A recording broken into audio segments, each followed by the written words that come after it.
ಸ್ನೇಹಿತರೆ, ಚರಿತ್ರೆಯ ಮತ್ತೊಂದು ವಿಡಿಯೋಗೆ ನಿಮಗೆಲ್ಲ ಪ್ರೀತಿಯ ಸ್ವಾಗತ. ನಮಗೆಲ್ಲ ಮೊದಲೆಲ್ಲ ಚೀನಾದ ಹೆಸರು ಕೇಳಿದ್ರೆ ಆಗ್ತಾ ಇರಲಿಲ್ಲ. ಈಗ ಈ ಸಾಲಿಗೆ ಮತ್ತೊಂದು ದೇಶ ಸೇರ್ಪಡೆಗೊಂಡಿದೆ. ಆ ದೇಶ ಬೇರ್ಯಾವುದೂ ಅಲ್ಲ. ಆ ದೇಶ ಯಾವುದು ಅನ್ನೋದು ನಿಮಗೆ ಚೆನ್ನಾಗಿಯೇ ಗೊತ್ತಿರಬಹುದು.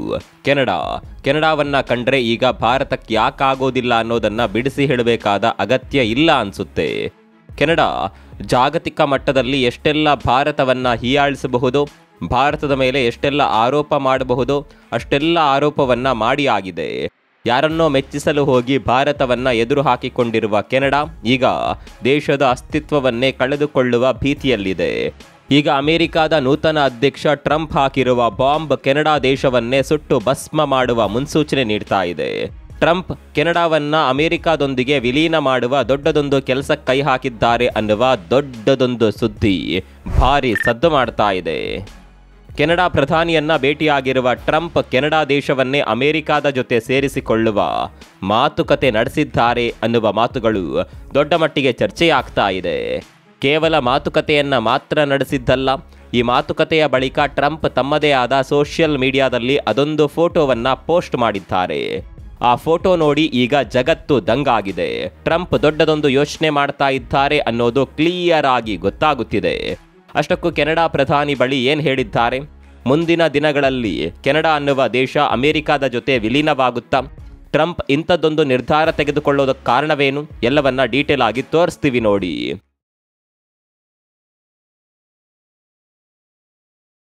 ಸ್ನೇಹಿತರೆ, ಅಮೆರಿಕವನ್ನ USA ಅಂತ ಕರೀತಾರೆ.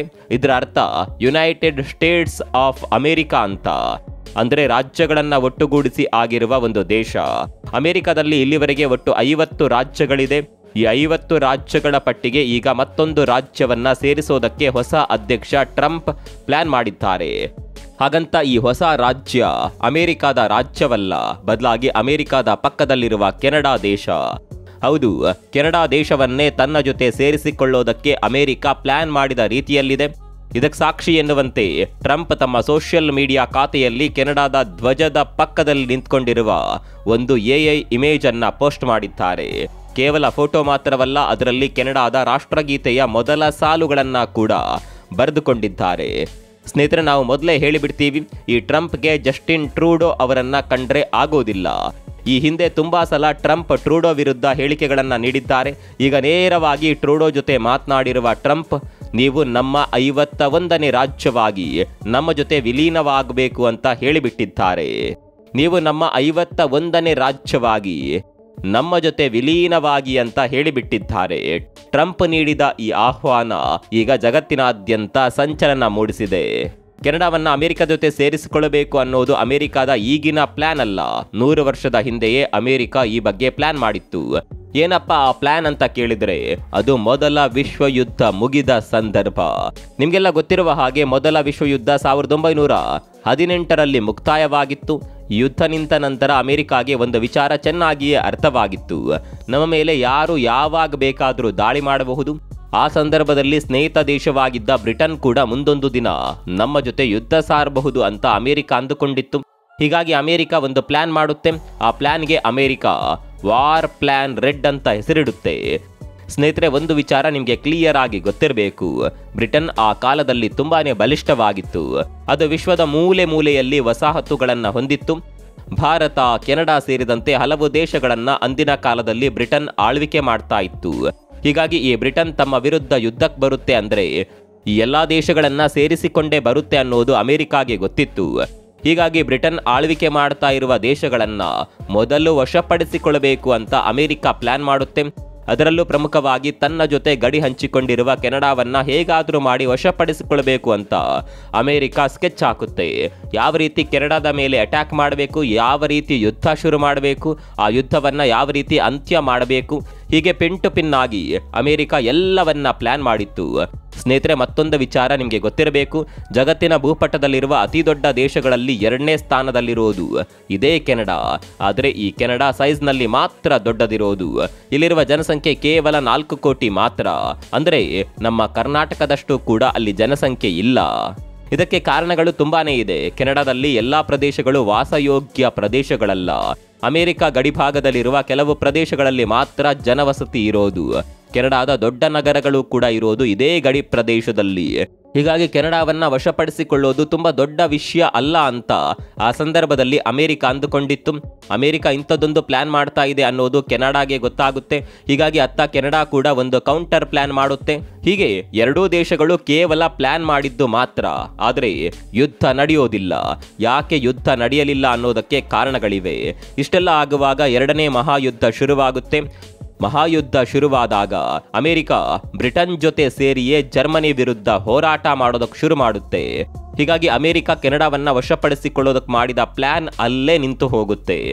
ಈಗ 100 ವರ್ಷದ ನಂತರ ಅಮೆರಿಕ ಮತ್ತೆ ತನ್ನ ಹಳೆಯ ಪ್ಲಾನ್ ಅನ್ನ ಆಕ್ಟಿವ್ ಮಾಡಿದ ಹಾಗಿದೆ.